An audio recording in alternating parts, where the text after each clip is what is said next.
Dostlar selam. Ünlü yönetmen Christopher Nolan'ın çektiği Kara Şövalye serisi bizlere Joker'i ve birçok karakteri gösterdiği için çok sevilmişti. Ve biz de sizlere bu videoda DC Comics yapımı The Dark Knight filmi hakkında çok bilinmeyen bilgileri anlatacağız. Bu tarz videoların daha fazla gelmesini istiyorsanız videoyu beğenmeyi ve kanala abone olmayı unutmayın. Şimdi videoya geçebiliriz.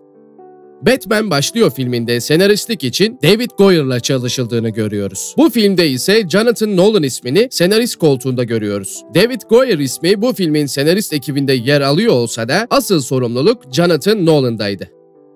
Joker'i canlandırmak için hangi aktörün seçildiğine dair sonsuz spekülasyona rağmen Heath Ledger, Christopher Nolan'ın rol için en önemli tercihlerinden biri olmuştur. Ledger ve Nolan, Bruce Wayne rolü için Batman Başlıyor filminin oyuncu seçimi sürecinde tanışmışlardı. Ancak Heath ve Nolan, Ledger'ın bu rol için hatalı olduğu konusunda hemfikirdi. Nolan, Joker rolünü seçerken Ledger'dan önce birkaç başka oyuncuyla tanıştı. Ancak Jack Nicholson'ın Batman'deki performansının popülaritesi nedeniyle onları rolü üstlenmek konusunda isteksiz buldu. Ledger'la tekrar görüştükten sonra Nolan, onun rol için mükemmel bir seçim olduğunu anladı. Bu beklenmedik oyuncu kadrosunun nedeni sorulduğunda Nolan, "Çünkü o korkusuz" diye yanıtlamıştır.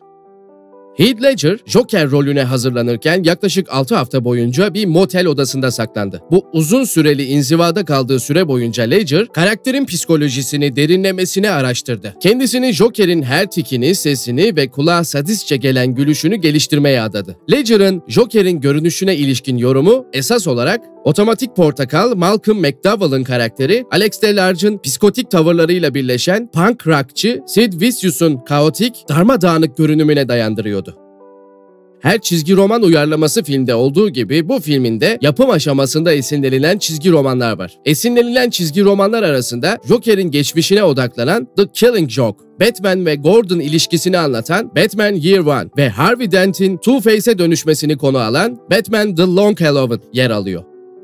2008 yılı internet üzerinden reklam kampanyası yürütmenin bugünkü kadar yaygın olduğu bir zaman değildi. Bu film zamanın ötesinde bir reklam kampanyası yürüttü. Filmin çıkışından önceki 15 ay boyunca Warner Bros. İnternet üzerinde filmin broşürlerini yayınladı. Gotham Cable News için bir internet sitesi oluşturuldu ve hatta üzerinde Joker makyajı çizili dolar banknotları dağıtmaya başladı.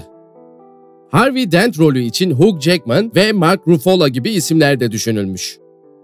Cesar Romero, geçmişte Joker'i canlandıran sayısız aktörlerden biri. Christopher Nolan da Romero'ya bir saygı duruşu olarak filmin içine bazı göndermeler yerleştirdi. Filmdeki banka soygunu sahnesinde Joker'in taktığı maske, Batman'in 1966 yılında başlayan televizyon dizisinde Cesar Romero'nun Joker'i canlandırırken kullandığı bir maskeye oldukça benziyor. Lake Street'te bir kovalamaca sahnesini çekerken Chicago Polis Departmanı ilgili vatandaşlardan polisin markası bilinmeyen karanlık bir araçla araç takibine karıştığını belirten birkaç telefon aldı.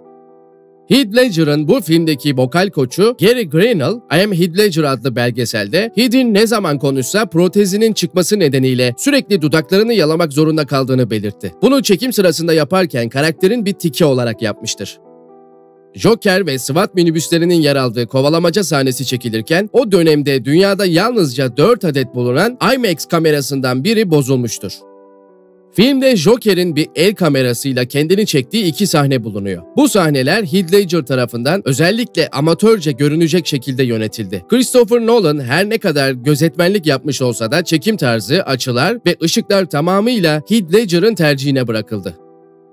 Michael Caine'in görüşüne göre Heath Ledger, Jack Nicholson'ın Joker'ini geride bıraktı. Jack bir palyaço figürü gibiydi. İyi huylu ama kötüydü. Belki de katil yaşlı bir amcaydı. Heath, Jack'ten tamamen farklı bir yöne gitti. Gerçekten korkunç bir psikopattı. Caine bu inancını Joker'in Bruce Wayne'in çatı katını ziyaret ettiği bir sahneye dayandırıyor. Ledger'la daha önce hiç tanışmamıştı. Bu yüzden Ledger gelip performans sergilediğinde Caine'i o kadar korkutmuş ki repliklerini unutmuş. Heath Ledger, Gordon terfi ederken hapishane hücresinde alaycı bir şekilde alkışlamaya başladığında doğaçlama yaptı. Alkışlar yazılı değildi. Ancak Christopher Nolan, ekibi çekime devam etmeleri için hemen cesaretlendirdi ve sekans son kurguya dahil edildi. Christian Bale yaptığı bir röportajda sorgulama sahnesi sırasında Heath Ledger'ın gerçek duyguyu elde etmek için elinden geldiğince sert bir şekilde dövmesini istediğini belirtmiştir. Riddler, çizgi romanlarda Batman'in gerçek kimliğini ortaya çıkarmaya çalışan sayısız kötü karakterlerden biri. Coleman Reese de filmde Batman'in gerçek kimliğini açıklamaya çalışıyordu. Yalnız iki karakter arasındaki tek benzerlik bu değil. Riddler'ın gerçek ismi Edward Nygma, bilmece anlamına gelen enigma kelimesine benziyor. Mr. Reese ismi ise gizem anlamına gelen Mysteries kelimesine benziyor. Joker filmin bir noktasında hemşire kılığına girerek bir hastaneye sızıyor. İşte bu sekansta Joker'in giydiği hemşire kıyafetinin yaka kısmında bulunan isim etiketinde Matilda yazıyor. Matilda, Heath Ledger ve eşinin kızlarına verdikleri isimdir. Bu filmin yapım sırasında patlayan Batmobile sahnesi için deneme çekimi yapılırken bir dublör teknisyeni hayatını kaybetti. Dublör bir Nissan 4x4'e biniyordu ve arabaya paralel olan arabayı kayda alıyordu. Dublörü taşıyan araç 90 derecelik dönüşü gerçekleştiremeyip bir ağaca çarptı ve dublör teknisyen kaza sonrası oluşan yaralarına yenik düştü. Heath Ledger'ın 22 Ocak 2008'de uyuşturucudan ani ölümü, bu filmin durumu ve Ledger'ın ölümünden önceki durumu hakkında anında spekülasyonlara yol açtı. Ledger'ın ölümünün duyurulmasından kısa bir süre sonra Warner Bros. Ledger'ın tüm sahnelerini bitirdiğini ve Joker'i tamamladığını doğrulayan bir bildiri yayınladı. Yoğun bir rol oynamanın Ledger'ın zihinsel durumuna zarar verdiği, depresyona girmesine ve sonuç olarak yanlış ilaç kombinasyonu almasına neden olduğu söylentileri çoktu. Ancak ailesi o zamandan beri depresyonda olmaktan çok rolü oynarken çok eğlendiğini belirterek bu tür söylentileri dindirdi. Ledger hayatı boyunca uykusuzluk çekti ve sık sık reçeteli ilaçlarla birlikte uyku hapları alırdı. Ne yazık ki o gece aldığı karışımın ölümcül bir kombinasyon olduğu ortaya çıktı. Bu film dünya çapında 1 milyar dolara ulaşan ilk çizgi roman filmiydi.